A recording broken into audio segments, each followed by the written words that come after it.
Hello chess friends and welcome to Zarov's chess channel and welcome to my best chess games of all time series.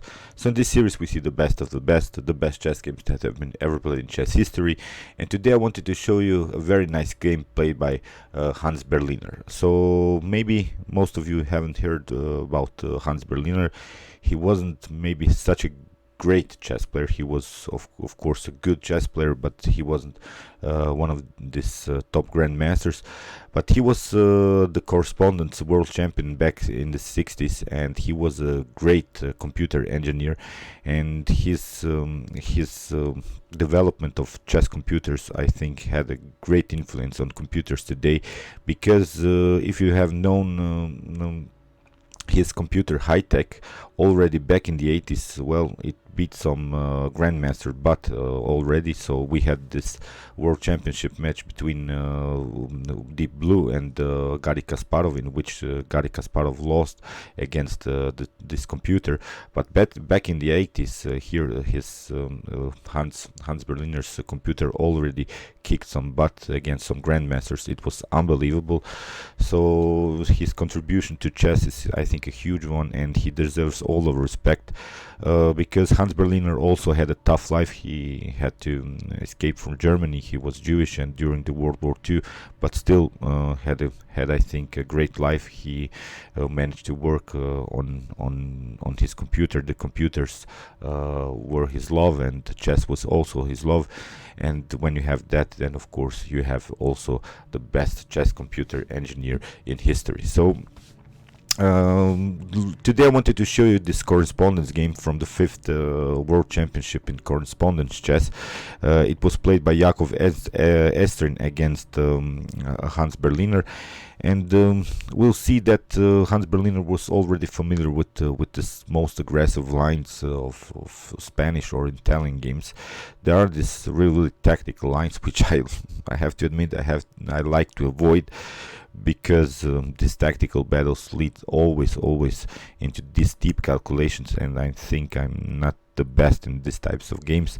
So, but I like, of course, to watch them, and today we see such a game. So we have e4 here by Yakov Estrin. We have e5 by Hans Berliner, and now knight on f3.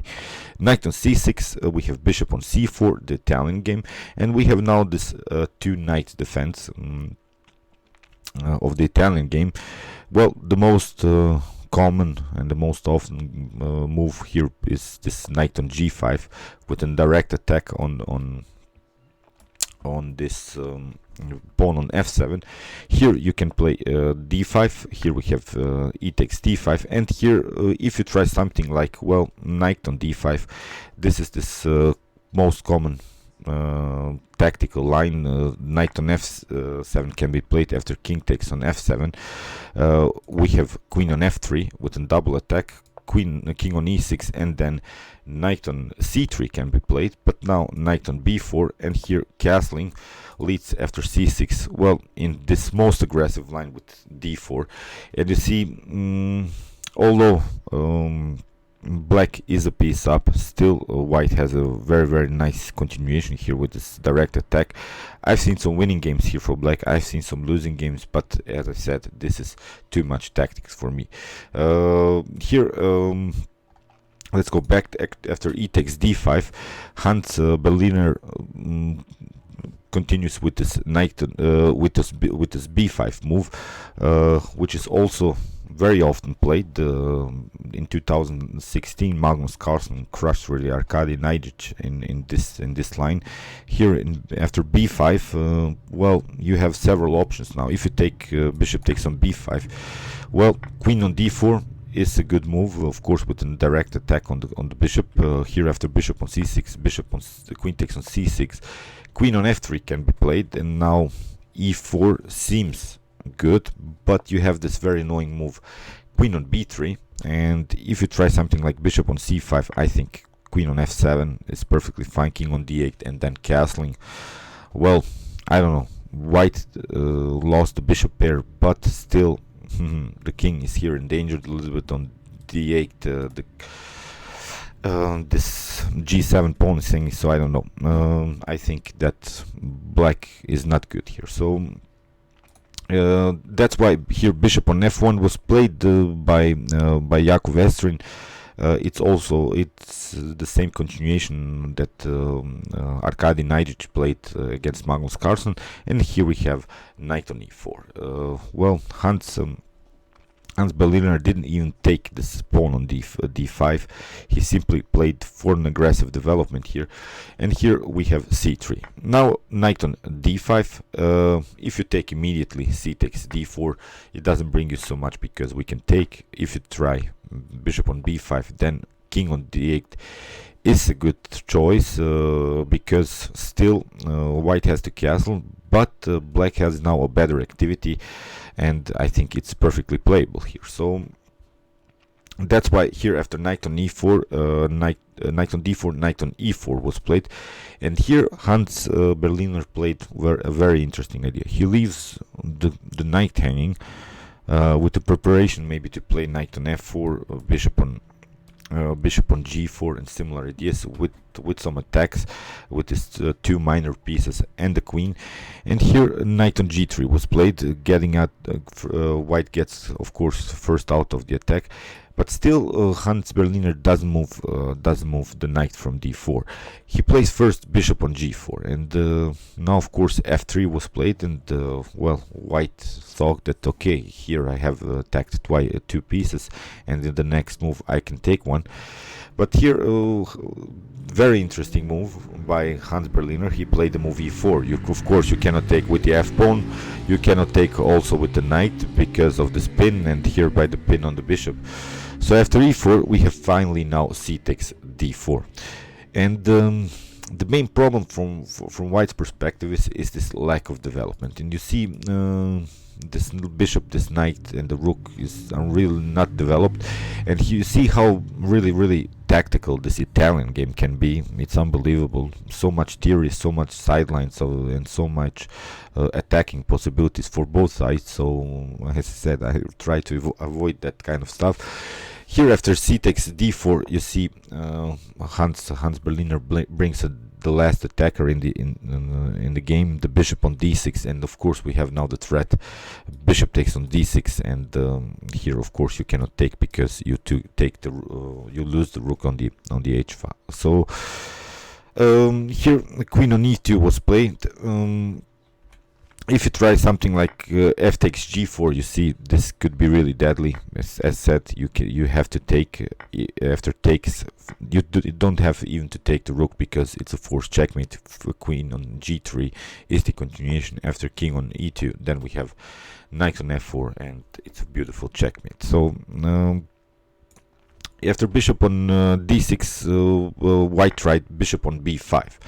And okay, king on d8, you have messed up your opponent's possibility to castle, but the king is perfectly fine here. There are no pieces that can attack now the king on d8. It's really not a problem. And here in the continuation now white finally castled. We have now e takes f3, and well, the problem is if you try g takes f3, it's really completely losing here for white. Bishop takes on g3, h takes g, queen takes on g3, king on h1 has to be played, and now knight on f4 is deadly. You have to give up the queen because you have to compete on the second rank, and we can simply take. It's even a forced checkmate sequence, but it's a forced checkmate in 9 moves.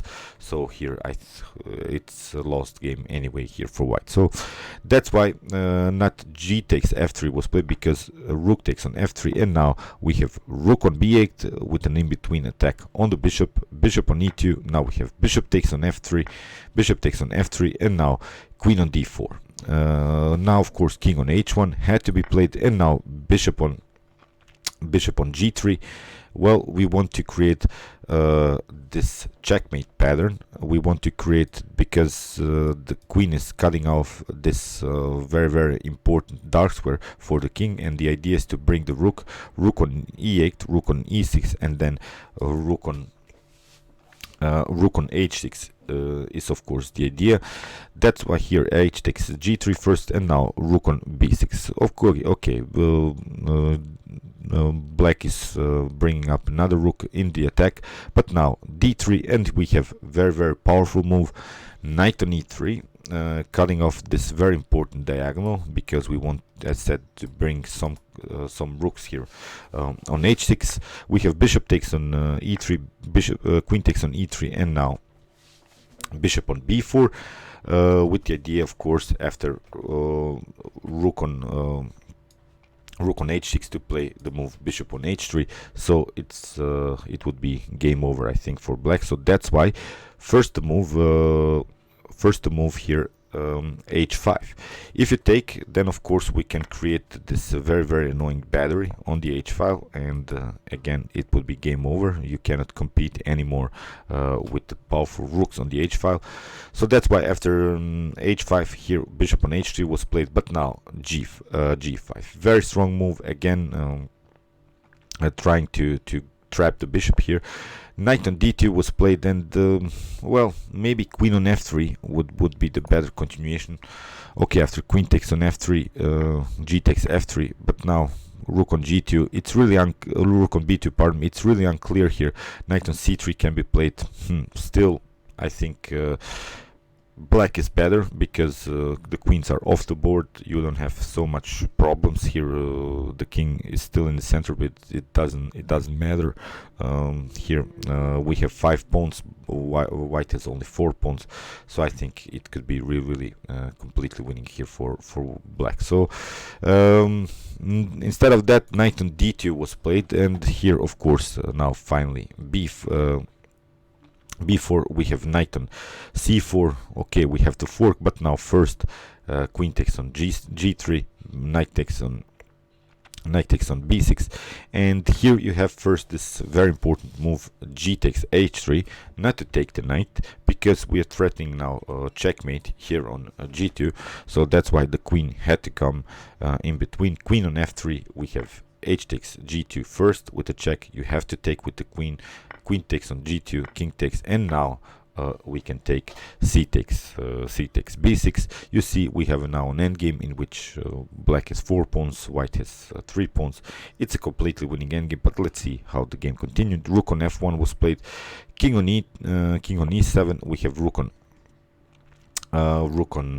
e1. King on d6. We have now rook on f1, attacking again this pawn, but now rook on c8. Very strong move. We want to bring our rook also actively into the game.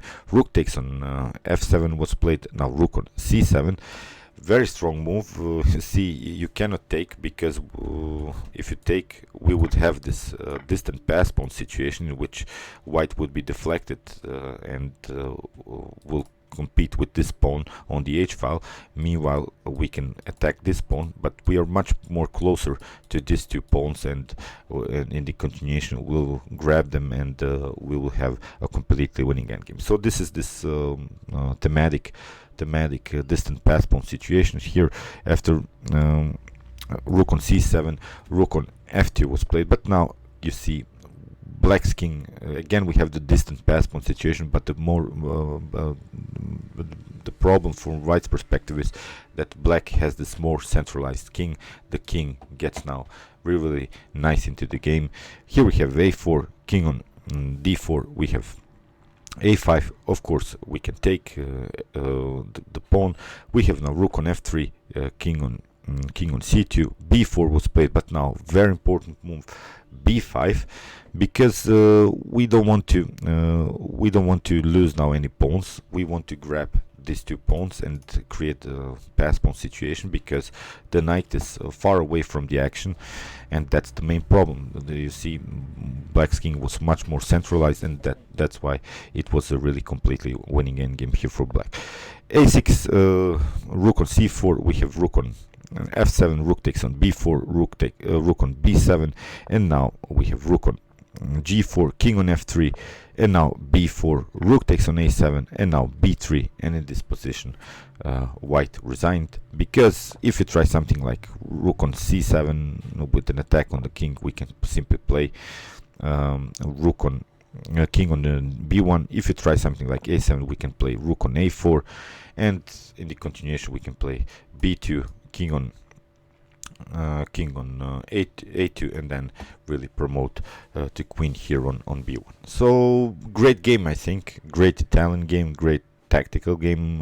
It was one of the best correspondence chess games in history, and as said, Hans Berliner deserves all of respect, not only because of chess, because also of his development of chess computers. And as said, he passed away 2.5 years ago, and I wanted to show you that he existed, that you know something about him, because I think that he was a really important person in chess history. Okay, I hope you enjoyed this game. Meanwhile, you can watch my other commented chess games and the best chess games of all time. And you can also watch this computer engines, my best chess games that I've also analyzed with some Lila C0, Alpha 0 and Stockfish games. And you can also subscribe to my channel. Thanks you for watching, guys, and chess is the best, of course.